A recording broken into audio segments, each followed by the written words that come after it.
For me, it's what environment is going to be the most conducive to a student to become knowledgeable in jiu-jitsu. And so I think every gym and every coach has to define that for themselves. Of what is their goal?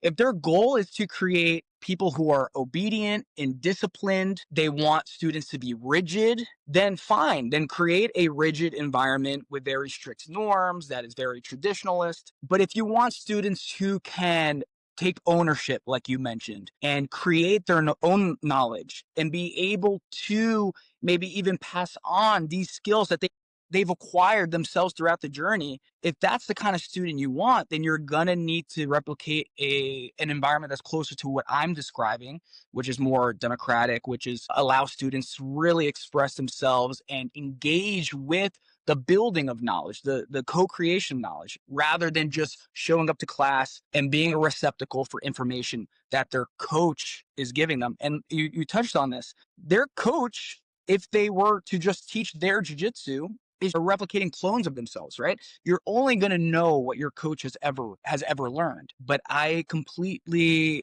disagree with that model of jujitsu as a product. I think we should be teaching students the skills of learning. And how do you do that? Well, you have to be in an environment that allows them to experiment and be flexible in their learning, right? If they're always confined, how do they explore the space outside of their container? And so we could look at it as different products, but I would just beg the question and have these coaches think about what kind of students they want to create.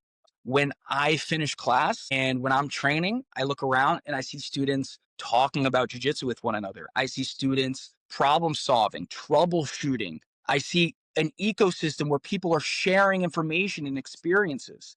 I've gone to gyms where that doesn't happen. I've gone to gyms where as soon as, training's done, everyone packs up their stuff, they hit the showers, which is fine. Like you said, we're in a time in jiu-jitsu where there is going to be different products, but which product is the real jiu-jitsu is what I would say.